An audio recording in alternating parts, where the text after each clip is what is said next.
Hey children, how are you all? It's so good to see all of you. Huh? So you all are pretty excited about the fact that we have finished chapter 1. Yeah, the big chapter 1. Something which seemed like a mountain, but then when we, mounted on that mountain, it seemed such an easy ride, right? Isn't it so?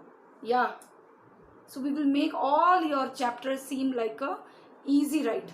Don't worry. All right. So now we are done with chapter 1. I'll do a quick recap of what we have learned in chapter 1. We have learned about stories about ordinary things in life, extraordinary things in life, simple facts. We dealt with stories about characters. We read certain stories, see a bad back. We read a poem about what moms usually say. Then we read the story about Eat Your Peas, the story of Daisy. Then we also read about the story Bunny Money. Okay, we saw how the characters, the plot and the settings play an important role in making of the story. How to end your story, how to begin your story, and how to go about the dialogues. How to read a dialogue, the punctuation marks to be used in them, and we have read about the vocabularies used also. Okay, you have also answered certain the extracts taken from the story. You have there are questions based on them. You have answered them on your own. Basically, we have given your imagination a chance to fly. Okay, we should give our imagination chance. Sometimes we should do it instead of putting you all in a particular path. You should wander here and there also. You should find your own answers. You should have your own ideas. That's exactly what we are trying to do. All right, so shall we start with today's lesson? Okay, so today's lesson is all about how to read and write instructions. First, when we are talking about instructions, what do you mean by an instruction?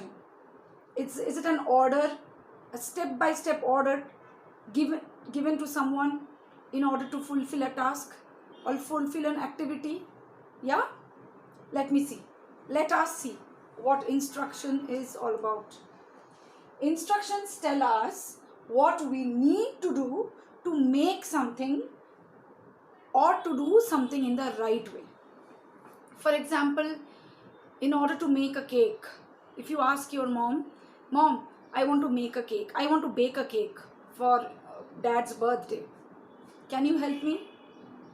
She will instruct you, because you don't know how to make a cake, how to bake a cake. She will instruct you to bake a cake. Step by step she will go about it. First prepare the dough like that, add these constituents inside, and then prepare the dough and then put it inside like that. She will give you instructions on how to make a cake. Okay, why do you need instructions? Why do you at all need to write instructions, need to go about this lesson? Why? Because for every activity in your life, there's a first time in each and every activity in your life, right? So if you don't know how to do it, you will end up in a haphazard way. You will end up in a mess. If somebody tells you, okay, in a jumbled up, story manner, you won't be able to understand. So to make things clear for you, you need to go in on a orderly basis, one by one, stepwise instruction way. First do this, then do that. It will make your task easier. And once you have it in your mind, the next time onwards, you see that will become an easy task for you. Okay, so now look at these pictures. What instructions does this picture give out? What do you think about these instructions? Have you followed any of these instructions before? Look at these pictures. Now, answer these questions. What is each instruction here telling you to do?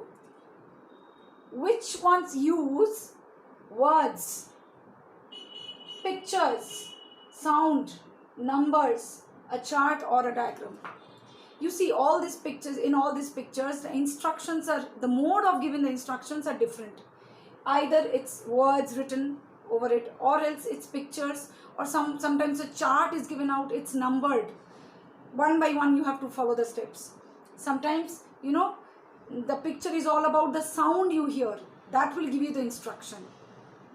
Okay? So when do you need instructions? Why do you give instructions? As I told you, if you do not know how to do a certain thing, you have to be given a certain order, you know, an orderly way to go about it. That is the reason you need an instruction. Without instruction, you'll end up, you know, being messed up. And why? When do you give instructions? When you feel the other person needs to know about the ways to do a particular thing. When the other person needs to make something or do something in the right way, it's then you start giving instructions. Clear, everyone? Great. Now look at these pictures, okay? The same has been given in your book. Okay. Say what each of these pictures instruct you to do. Then once you have said them, you write them down in your notebook. What each and every instruction instructs you to do, asks you to do. Okay. Now while giving out instructions and while following them, you have to keep in mind certain rules. Okay, let's see what are those. Look at them. Look at the instructions given. Speak out clearly what you mean by each and every instruction. You should speak out the words clearly so that the other person understands. Use good words so that the other person who is following the instructions gets motivated. Listen carefully to the instructions. Don't end up, confused between two instructions. Which one to do first and which one to do next. Don't get messed up. Follow instructions carefully.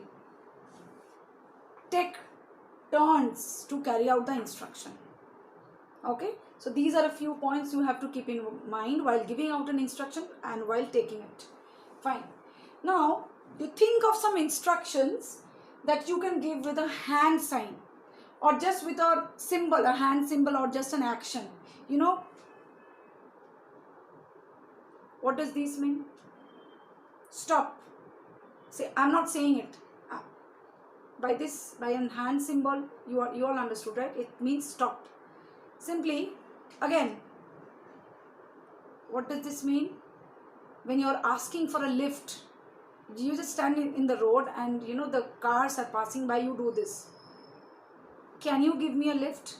This is a symbol. You need not say something. It's not possible for you to, yell at the drivers. So you just simply do it. We use hand symbols, in everyday life.